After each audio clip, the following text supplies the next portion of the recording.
The end of an era, Greg. We might, I guess technically there's still somewhat of a chance that the big three remains in Pittsburgh, but rumors have come out that they did offer Chris Letang and Evgeny Malkin extensions, both of which were, quote-unquote, offensive. Sidney Crosby, Chris Letang, Malkin, it looks like it's done, Greg. Enjoy my rendition of Taps right now.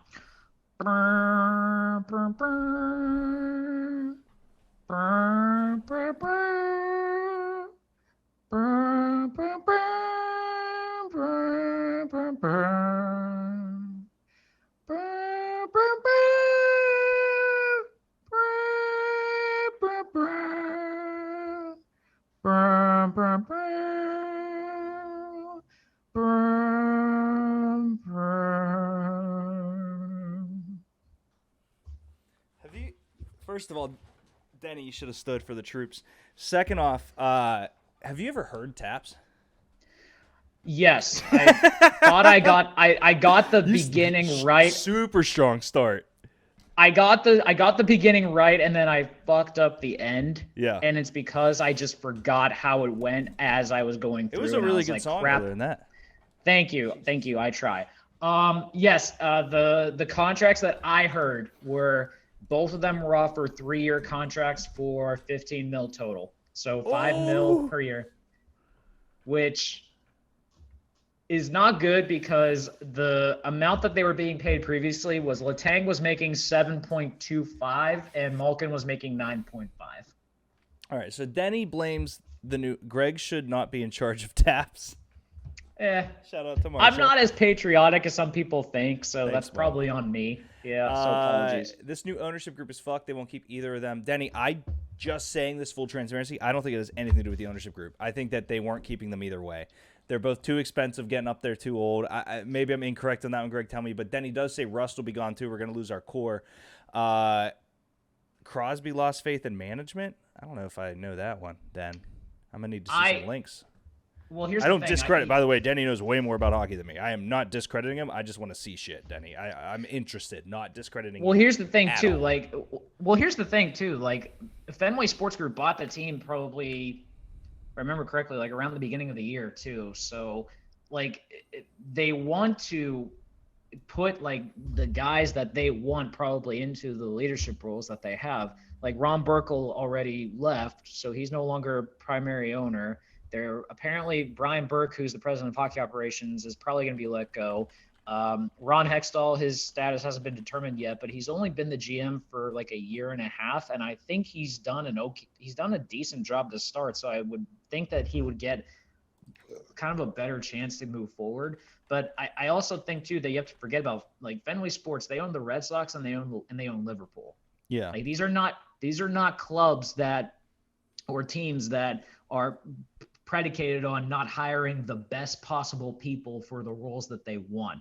So that's why I can at least take solace in the fact that I trust this ownership to be able to kind of build a competent team around them. What I will say, this is the first team that I think they've owned where they have a strong salary cap they have to manage, which is definitely not easy. And quite frankly, what really kind of screwed them is the fact that they probably would have been better off trading Letang or Malkin earlier, so then that way they would have gotten something in return instead of salary cap space. Yeah, which is unfortunate, but you can't. Real beer tastes different than hop water. That makes in a a lot good of sense. way. That's just like a. Whew. Well, especially Dr. Dank too, because that's probably going to be something that hits you like Denny. bricks right there. I wish they sold Wicked Weed in Pittsburgh, by the way. Just saying. It's a national brand, technically. I'm glad they don't, so I could have been surprised by it when I got down here. You said something I find very interesting in that little onslaught, and I can't remember what it says because I said, but then I drank the beer. It was about, Fenway, ownership group, big teams, they're not the predecessor on. Oh, maybe it's something like this. I can't remember. I do think it's something interesting about the fact that we've been able to hold on to these three, that we as sports fans, once again, Greg, are spoiled as fuck. Yes, we are. We were spoiled in Big Ben. We're spoiled in the fact that we have a Major League Baseball team. we're we're spoiled in the fact that these three being there. Denny said, "I'll send links after the show." Yeah, Denny, I didn't not like send me just when you see shit because I'm just interested. The big thing is that since Mario is gone, Crosby now has no personal connection to management. Well, wait.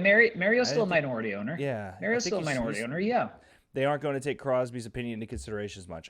Yeah, we'll talk, Denny, because I don't. Again, Denny knows more about hockey than I do. Let the record show. Big hockey guy though, bigger baseball. Massive, huge, colossal, ginormous. I thought Mario was still completely there, physically operating. Okay, cool. He is. He's not. So Fenway bought majority ownership, but it doesn't mean. Yeah, Fenway bought majority ownership. Like Burkle was still Burkle and Lemieux didn't sell everything. Like they still had a minority stake in it, but Burkle officially left, so he is now not a part of the ownership team anymore. Lemieux is still there.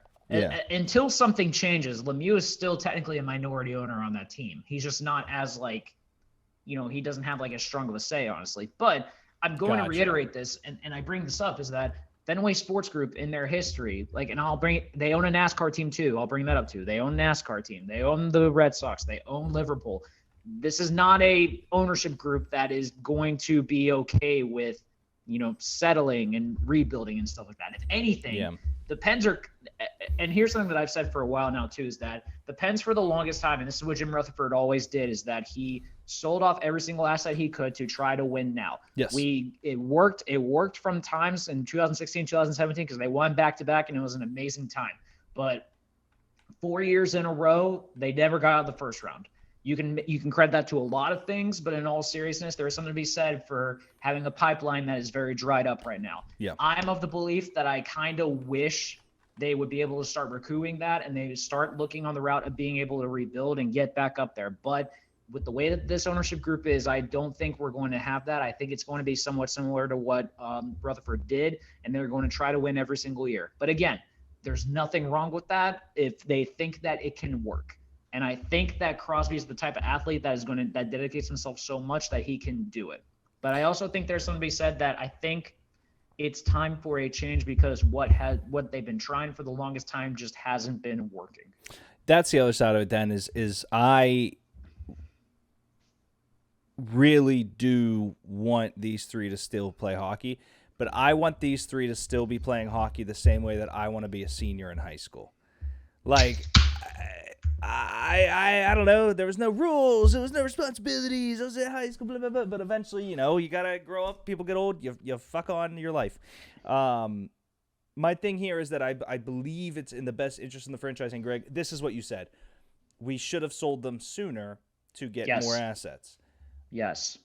I think we held on to them long enough that they are now – this is going to sound bad. We held on to them long enough that they are now burdens as opposed to assets. And what I mean by that is they are talented enough and have earned enough time in Pittsburgh that they deserve big contracts. Right. And it's a good problem to have, technically, because they're very good players. It's a burden for the Pens, and I think that, you keep a guy like Gensel on the squad over Rust, and maybe that's you know what I mean? It's tough. Hockey's such a weird sport with that shit. Yeah, and first off, I would not be shocked, by the way, if they do re-sign Rust. I really wouldn't. Well, Rust came out. He was the one that came out and said that he's not asking for break the bank. He wants fair.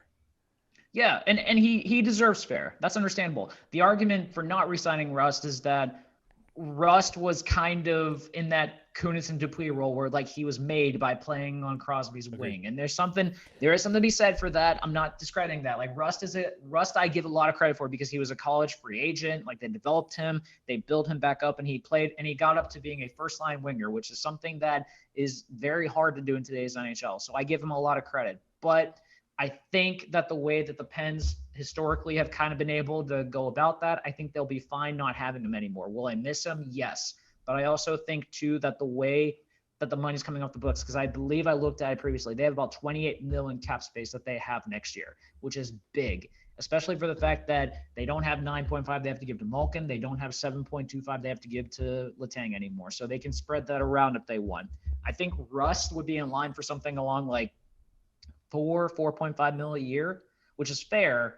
But I also think that it wouldn't hurt to kind of get some other stuff taken care of first before they venture down that route. And I do think someone will overpay, especially with the way the NHL is set up. Someone will overpay. Agreed. Like I truly do believe that Letang will probably get 7.5 on the open market, maybe 8 even. It's gonna suck. And that's saying something because he's 36. Jersey.